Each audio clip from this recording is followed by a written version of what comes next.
Olá, meus irmãos, a paz do Senhor Jesus. Aqui estamos para retomarmos aí o estudo do livro do profeta Ageu. Nós já estudamos o capítulo de número 1, estudamos também aí o versículo 1 do capítulo de número 2, onde então nós introduzimos aí esse capítulo, falamos um pouquinho da importância da data que foi profetizada, né? Capítulo de número 2, versículo de número 1, que fala que foi no 7º mês, ao 21º do mês, né, que veio a palavra do Senhor pelo ministério do profeta Ageu. Então, explicamos aí, né, que aqui se tratava aí da festa do tabernáculo, né, Sukkot, onde o profeta se levanta aí com uma mensagem da parte de Deus. Esse versículo ele está mais ou menos aí 30 dias depois do capítulo de número 1, ou do início, né, na verdade, da retomada do povo a estar fazendo a casa de Deus, ou reestruturando novamente a casa do Senhor, quando então eles são tomados por um grande desânimo, por um grande abatimento, e é sobre isso que hoje nós vamos falar. Então nós iremos hoje tratar aqui do versículo de número 3, tá certo? Sendo que o versículo de número 2 é a quem a mensagem está sendo direcionada. Nós já falamos desses personagens de maneira individual nos primeiros vídeos aí. Você que ainda não conferiu, né, você pode encontrar aí essa sequência de estudo. Então nós já falamos de Zorobabel, falamos de Josué. Então agora nós estaremos estudando o versículo de número 3, que diz assim: quem há entre vós que, tendo ficado, viu esta casa na sua primeira glória? E como vedes agora, não é esta como nada em vossos olhos comparada com aquela? Ora, pois, esforça-te, Zorobabel, diz o Senhor, esforça-te, Josué, filho de Josadaque, sumo sacerdote, esforçai-vos todo o povo da terra, diz o Senhor, e trabalhai, porque eu sou convosco, diz o Senhor dos exércitos. Então, nós iremos hoje meditar um pouquinho nesses dois versículos, versículos de número 3 e o versículo de número 4. No capítulo de número 1, quando nós iniciamos falando da mensagem do profeta, nós falamos que aquela mensagem foi destinada com o objetivo de levar aquele povo a trabalhar. Então, de uma maneira figurada, usamos a expressão que a palavra estava sendo direcionada para as mãos do povo. Nesta segunda, nós falaremos então que esta segunda mensagem aqui, no caso, não é a segunda profecia, né, mas do capítulo de número 2, dividindo assim, né, nós já dividimos algumas profecias, e essa aqui seria mais uma mensagem, né, no caso a terceira, e aqui nós iremos falar a respeito da intenção do profeta. Se no capítulo 1 era dirigir aí a mensagem às mãos do povo, para o povo então trabalhar, então agora no capítulo de número 2, a mensagem do profeta vai ser direcionada, dirigida aí ao coração deles. Por quê?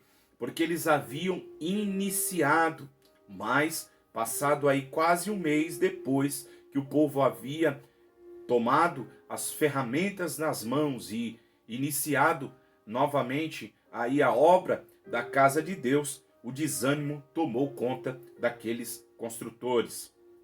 É isso aí mesmo. Nós vamos então encontrar aqui no capítulo 2 um povo abatido, um povo desanimado. Há uma frase de Charles Pfeffer que ele diz assim: frequentemente Satanás faz seus maiores e fortes ataques aos homens logo após ter firmemente resolvido a seguir a liderança do Senhor. E é isso que nós vamos ver aqui. Ainda que não estamos aqui vendo o nome, né, desse personagem aí, inimigo de Deus, hoje inimigo do povo de Deus, nós veremos que essa atuação não é simplesmente aí humana. Cremos que há por detrás dos bastidores, tá certo? Uma influência maligna aí sobre a vida desses que vão acabar desencorajando aí os seus irmãos que haviam retomado a obra de Deus, tá certo? Então, nós precisamos estar apercebido também que quando nós retomamos, iniciamos, começamos a fazer algo, quando ouvimos a ordem de Deus, né, abraçamos a causa, o inimigo da nossa alma, ele também há de se levantar, ele tem as suas ferramentas e ele também tem aí os seus instrumentos para que ele possa usar, para que nos atinja de uma maneira, pois o maior interessado de que a obra de Deus ela não vá para frente é o inimigo da nossa alma, é Satanás e os seus demônios. E aqui nós veremos então que esse cenário é um cenário de desânimo. 30 dias depois do povo haver começado com aquele fervor, né? Haviam ouvido a palavra de Deus pelo ministério do profeta Ageu, agora o povo se encontra desanimado. E estão desanimados por causa dessas pessoas que vieram então para desencorajar aí o povo, tá certo? Então, observe que o profeta agora vem com uma palavra aí, primeiro para os velhos, que havia possivelmente, possivelmente Ageu também, já falamos disso, poderia, né? Alguns acham um pouco difícil devido à idade, tá certo? Que ele poderia estar, mas nós temos aqui nesse meio pessoas que poderiam aí ter vivenciado e visto, tá certo? A primeira glória, ou conhecido aí o primeiro templo.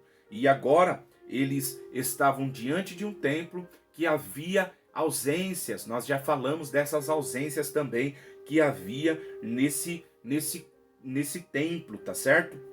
E aí, o que acontece? Eles, quando começaram a ver, lançando ali os alicerces do templo, a sua aparência, eles então vão lembrar aí do tempo passado e vão começar a comparar com os dias de Salomão. E aí nós iremos ver então que eles vão tomar esta posição aí de estar falando algumas coisas que vai acabar desanimando o povo.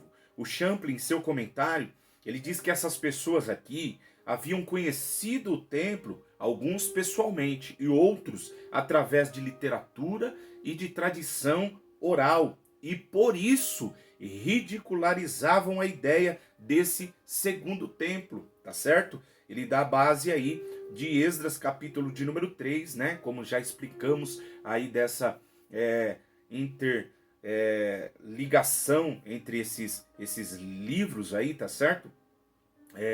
Aí no versículo de número 12, diz assim, de Esdras: porém, muitos dos sacerdotes, levitas e chefe dos pais, já velhos, esses velhos possivelmente conheceram pessoalmente, ou como ele diz, alguns por tradição oral, tá certo? Que viram a primeira casa sobre o seu fundamento, vendo perante os seus olhos esta casa, choraram em alta voz, né?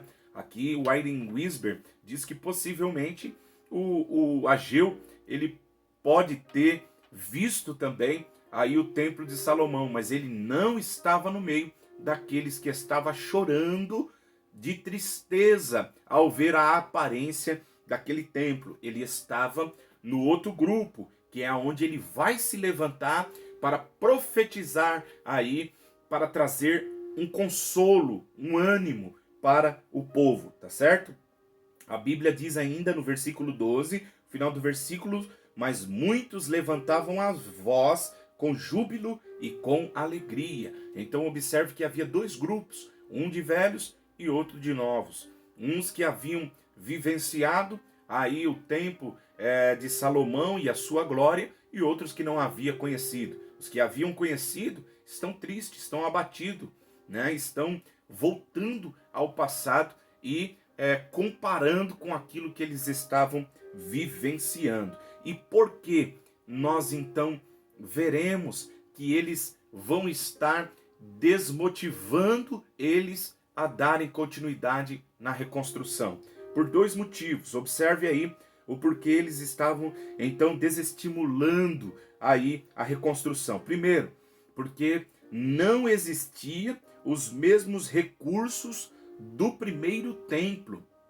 Então, esse era um dos motivos que vai levar os mais velhos a desmotivar a reconstrução do templo. Como eu disse, acredito que não seja simplesmente aqui, essa é minha palavra e a minha posição, né? É uma vontade simplesmente nostálgica, saudade do passado, mas uma influência aí do maligno para que esta obra parasse, né? De que esse templo não fosse edificado para que Deus não viesse ser adorado, né? A Bíblia não está falando, essa é a minha posição relacionada a esta maneira que os velhos estão lidando. Bem verdade que nós veremos que existe um pouco aqui de um pensamento teológico que eles tinham relacionado à construção dos templos para que as divindades pudessem então habitar dentro de um templo. E é exatamente isso que nós veremos, mas creio, mais uma vez, falando que não era simplesmente aqui, né, algo natural, mas que havia sim aí as mãos sujas do maligno para desestimular o povo a reconstruir o templo de Deus. Aqui em 1 Reis, capítulo de número 6, versículo de número 21 e 22, quando está falando do templo, quando Salomão então edificou a casa para Deus, ali nós temos um pouquinho daquilo que foi feito para que nós possamos ter a compreensão desses que haviam vivenciado esse tempo aí de glória. No versículo 21 diz assim, ó: e cobriu Salomão a casa por dentro de ouro puro, observe isso, e com cadeias de ouro, pôs um véu diante do oráculo e cobriu com ouro. Assim toda a casa cobriu de ouro, até acabar toda a casa. Também todo o altar que estava diante do oráculo cobriu de ouro. Olha só, as paredes, os forros, aqui que nós veremos todo o revestimento do templo era de ouro. Imagine isso. A quantidade aí de ouro era de 600 talentos, tá certo? Talento aqui, segundo o peso daqueles dias, era igual ou equivalia aí um talento a 34,272 quilos. Preste bem atenção. Aqui nós veremos que havia 600 talentos, ou seja, cerca de 21 toneladas de ouro, de revestimento nesse templo. A base para isso está em 2 Crônicas, capítulo 3, versículo de número 8. Falando dos 600 talentos, ok? 2 Crônicas, capítulo 3, versículo de número 8. Então, como eu disse, John Walter, ele vai dizer que a principal razão de todo o esplendor de um templo era torná-lo digno da presença divina, ou seja, a honra era garantida através da riqueza, do luxo do prédio e dos seus utensílios mais luxuosos que eles poderiam. Então, eles criam, eles acreditavam que tudo isso era necessário para induzir, olha só, uma divindade a estar habitando dentro do templo, tá certo? Então, essa era a cultura ali que dirigia o pensamento do povo relacionado a Deus, a teologia deles. Eles criam que, para que Deus então pudesse habitar não só a nação de Israel, mas outros povos, e possivelmente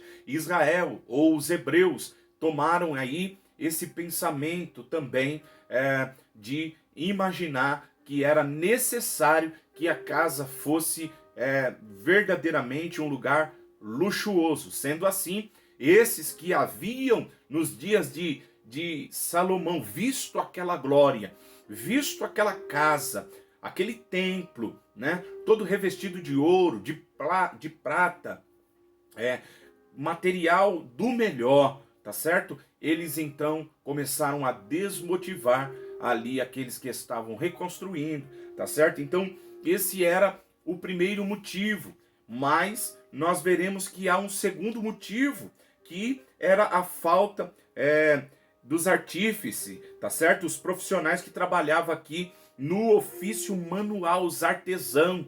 Então, Salomão havia contratado, buscado, né, os profissionais ali para cada área do templo, para estar trabalhando, fazendo, pessoas que eram capazes, pessoas que eram capacitadas para estar fazendo a obra segundo, né, o profissional. Agora eles não têm. E aí o que acontece? Eles consideram que aquela obra, diante dos olhos dele, comparando com a obra que era antiga, é como nada. É como nada. Então era melhor parar, era melhor desistir, era melhor deixar do jeito que estava, do que fazer o que eles estavam fazendo. E isso vai levar o povo ao quê? Ao desânimo. O povo vai perder a motivação, o entusiasmo de reconstruir a obra de Deus. Olha só que coisa séria isso daí. Versículo de número 3, ele diz assim, ó: e como vedes agora, não é esta como nada em vossos olhos comparado com aquela? Então, as pessoas que vivenciaram o tempo de Salomão, dias de glória, né? Aí eles estão olhando para aquilo que está saindo agora do papel, está iniciando ali.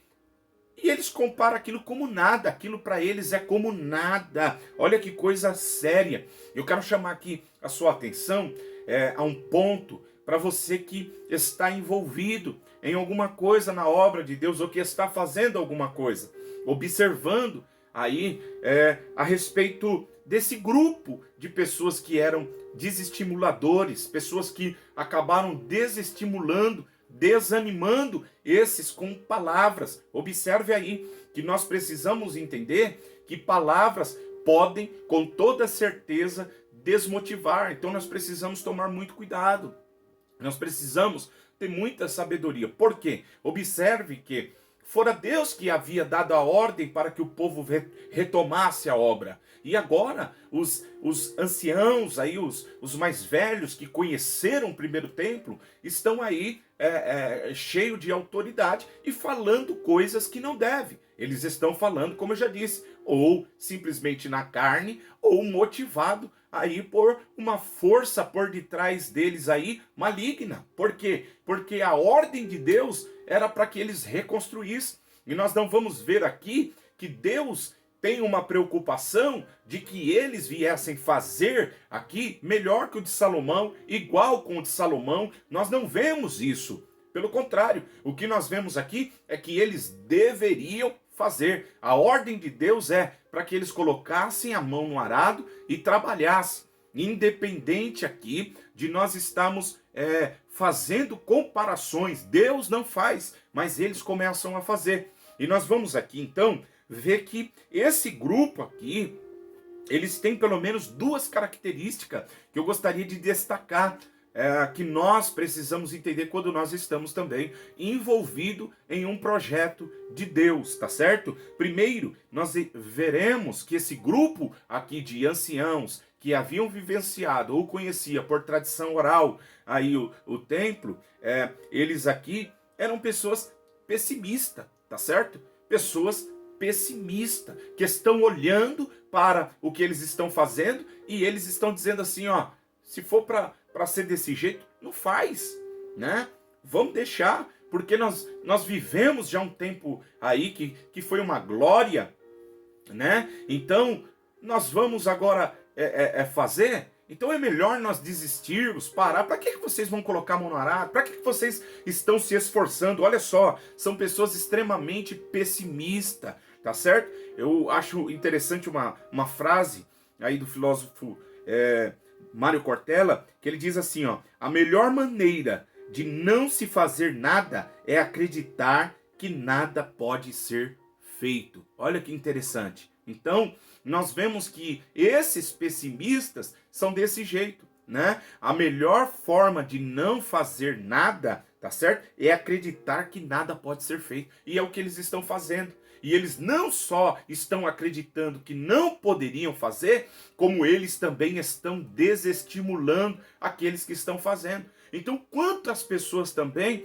que são pessimistas desse jeito, que são pessoas que não acabam motivando as pessoas a iniciar, a começar, a retomar a vida, tá certo? Preferem ver os escombros ali do que ver as coisas sendo levantadas de uma maneira simples, de uma maneira humilde, mas o trabalho sendo tocado, tá certo? Esse grupo de pessoas aqui, eles eram esse tipo de pessoa que eram pessimistas, que nós não venhamos dar ouvido aos pessimistas, meus irmãos. Né? O professor e filósofo Mário Cortella, ele chega até a dizer que o pessimista usa a expressão de que ele não é pessimista, mas é que ele é um realista, mas que nós não venhamos dar ouvido a esse tipo de pessoa, porque muitos estão desmotivados, não estão fazendo o que foram chamados para fazer, porque estão dando ouvido a esse tipo de pessoa, a esse grupo de pessimistas, pessoas que vivem do passado, não caminham no presente e nunca terão um futuro aí abençoado, vivem só contando, era bom, quando era assim, foi, agora não é mais, né? Nunca será mais o mesmo. Não, nós precisamos sacudir a poeira, nós não podemos esquecer da história, porque quem não respeita a história não faz parte dela. Eu entendo muito bem a respeito disso, aprendo que precisamos conhecer a história para não cometer os mesmos erros que outrora foram cometidos, mas nós não podemos ficar presos ao passado.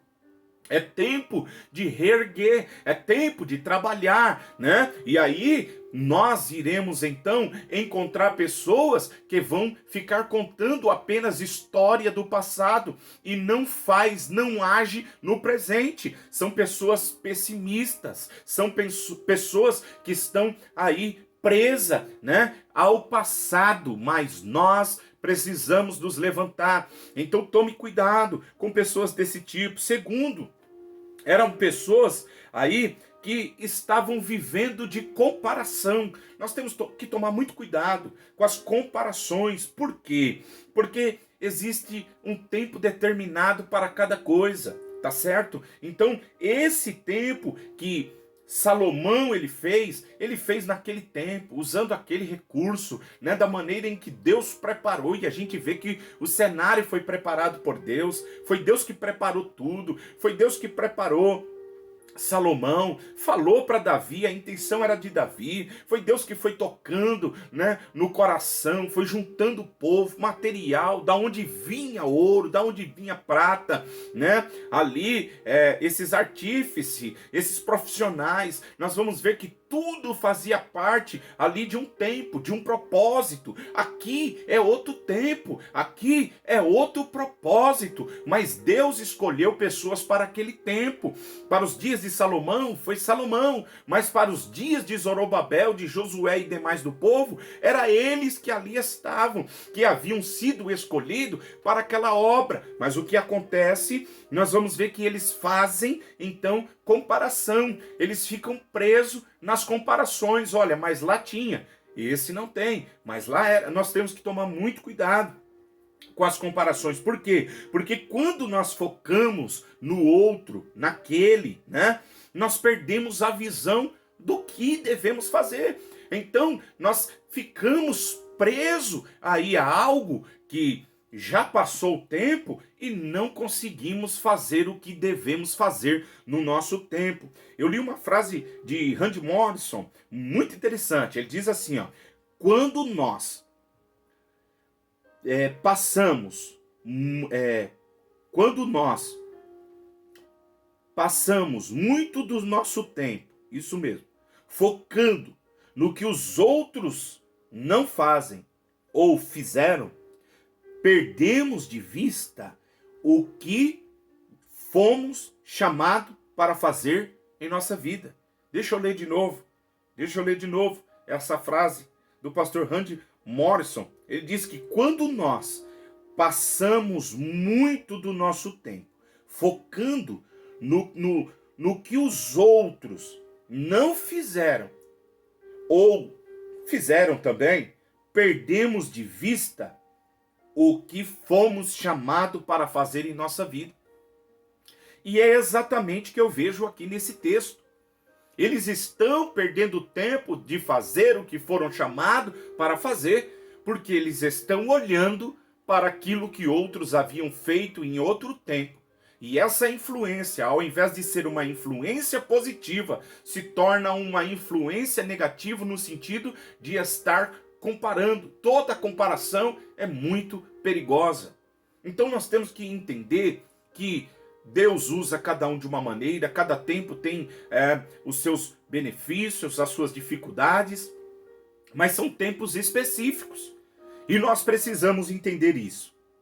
Então, essa é a segunda característica que nós vemos neste povo, e nós precisamos então estar atento, tomar cuidado, porque eles se encontram no nosso tempo também. Então faça o que você foi chamado para você fazer. Não se esqueça disso. Guarde dentro do teu coração. Quando nós nos colocarmos para fazer algo em prol a Deus, a sua obra, para crescimento, ou também propriamente para a nossa vida, nós iremos encontrar pessoas que vão tentar nos desmotivar, que vão tentar nos parar. E é nesse momento que nós precisamos entender que nós não podemos deixar ser levado pelos pessimistas e por esses aqui que ficam presos ao passado das comparações. Saia dessa. Pare com esse negócio de ficar comparando a sua vida com a vida de alguém, de outrem. Você sempre vai encontrar pessoas melhor que você, que tem mais condição que você, mas encontrará pessoas que também têm menos que você, que sabem menos que você, e são para esses que Deus te chamou para que você abençoe. Foi para esses que Deus lhe chamou, que você use aquilo que você tem para abençoar aqueles que estão ali, para ser abençoado com o que você tem, com o que Deus te deu. Nós fomos chamados para um tempo, para uma obra específica. Então não fique preso. Mais uma vez, olhe para o passado como um motivador, como um ensinador, tá certo? Para não cometermos os mesmos erros, mas não compare, tá certo? Não sejamos aqueles saudosistas que vivem o presente, apenas cantando aí o passado. Ah, como era. Ah, nunca mais vai ser. Não, Deus está nos chamando para o agora, para o presente. Continuando, sendo assim, nós vamos ver aí, o profeta vai se levantar com a palavra para fortalecer os líderes e os trabalhadores. E por 3 vezes nós veremos ele então mandando eles se esforçarem. No versículo 4, ora pois, esforça-te Zorobabel, diz o Senhor, esforça-te Josué, olha só, filho de Josadaque, sumo sacerdote, esforçai-vos todo o povo da terra. Observe aí que só nesse versículo 3 vezes nós iremos ver então sendo dito essa palavra esforça-te. E é muito interessante quando nós olhamos aí para o passado no sentido positivo, como eu disse, e vamos ver que em 1 Crônicas, capítulo 28, quando Deus então designa aí, né, escolhe, chama, vocaciona aí o Salomão para ser o construtor desta casa, da casa de Deus no seu primeiro momento, nós vamos ver assim Davi falando com seu filho, ó, e disse Davi a Salomão, seu filho, esforça-te, tem de bom ânimo, faze a obra. Olha que coisa tremenda. Não temas, nem te apavore, porque o Senhor meu Deus há de ser contigo, não te deixará, nem te desamparará, até que acabe toda a obra do serviço da casa do Senhor. Então parece aqui que ele está trazendo aí uma memória do passado, mas algo positivo. Ele está dizendo assim, mais ou menos, creio eu, assim como Deus foi com Salomão lá no primeiro templo: não temas, se esforça, faz a obra, faz a tua parte. Louvado seja o nome do Senhor Jesus Cristo. E é interessante porque aqui veremos então o profeta motivando, né? Motivando aí os líderes e os trabalhadores. E é interessante porque o Wisber, em seu comentário, ele diz assim: uma coisa é dizer para a pessoa para serem forte e para trabalhar, outra é dar fundamento sólido para essa palavra. E aqui nós veremos que há um sólido fundamento para essa palavra que o profeta está dando. Ou seja, não era simplesmente uma palavra vazia, havia um assoalho, havia um fundamento para que eles viessem ser fortes. E qual era o fundamento que levava eles então para voltar a retomar a obra de Deus, a fazer? Porque eles deveriam ser fortes, porque que eles deveriam se esforçar. Aí o final do versículo diz: porque o Senhor, olha só, porque eu, o Senhor sou convosco, ou porque eu sou convosco, diz o Senhor dos exércitos. Olha que coisa tremenda. Por que eles deveriam então ser fortes? Porque Deus estava com eles, tá certo? Então aqui nós vamos ver que Ageu, ele tenta aqui tranquilizar, assegurando o povo que Deus iria habitar naquela casa, independente da beleza ali material, física, visível.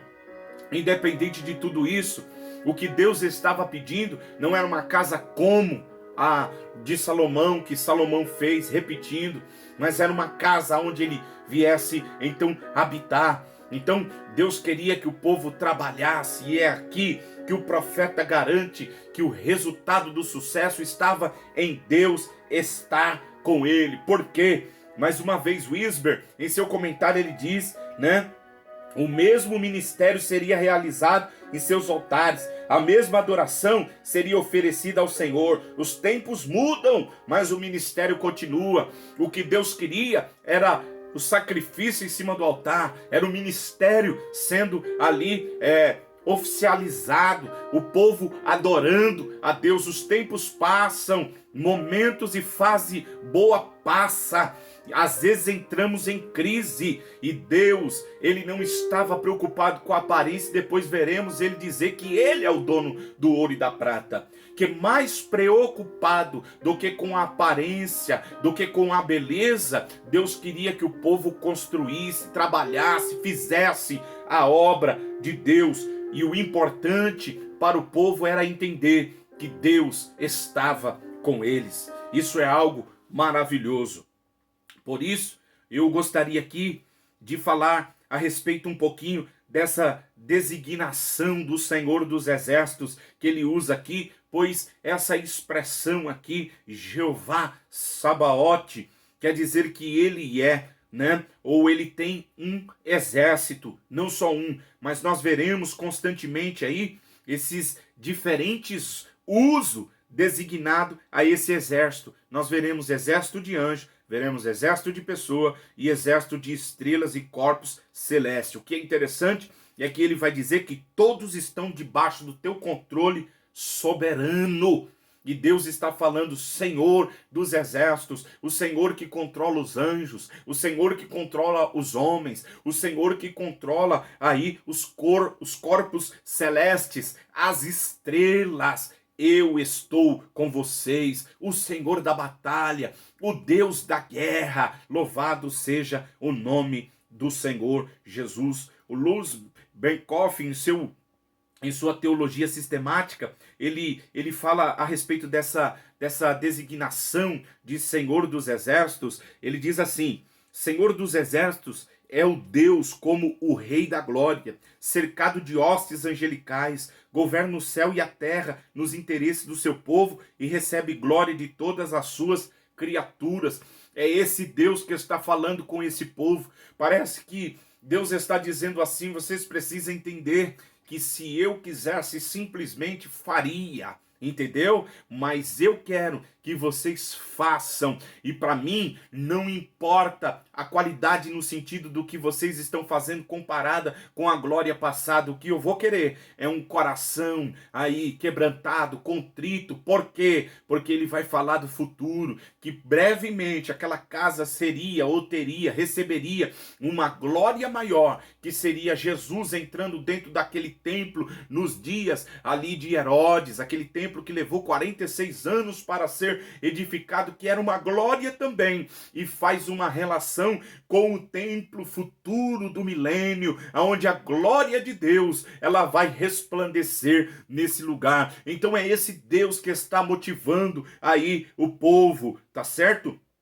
E parece que Neemias aqui quer que o povo pense nisso. Quer que o povo pense nisso. Deus é poderoso. O que ele quer é que nós façamos, tá certo? Ele é o dono do ouro e da prata. O que ele quiser, ele faz. Ele domina exércitos de homens, de anjos, de seres angelicais, de estrelas, de corpos celestes. Ele domina tudo. Mas ele não está preocupado com o que nós estamos. O que ele quer é outro propósito e nós precisamos entender isso.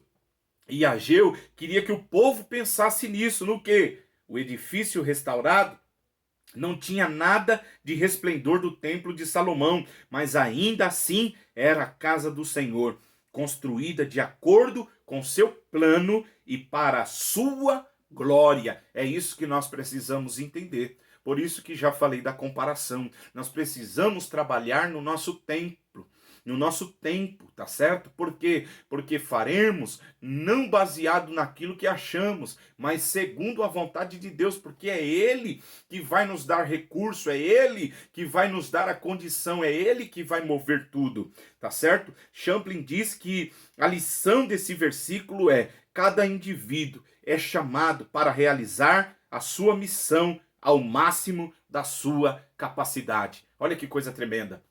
O que Deus está falando, o que o profeta está querendo, o que Champlin diz aqui, cada um de nós somos chamados para fazer a missão ao máximo. O melhor que nós pudermos fazer, vamos fazer. Há mais uma frase do professor Mário Cortella, filósofo, que ele diz assim: faça o melhor com o que você tem, enquanto você não tem condições melhores para fazer melhor ainda. Era isso que Deus queria que o povo fizesse, independente de não ter a condição, de não ter ali aquelas pessoas qualificadas como nos dias de Salomão, mas que eles viessem fazer com aquilo que eles tinham. Então, nós vamos aprender aqui, nesse momento, que Deus queria que o povo retomasse o ânimo e que o povo viesse fazer a vontade de Deus. Isso é uma lição para nós, irmão, para nós que estamos envolvidos aí na obra. Nós encontraremos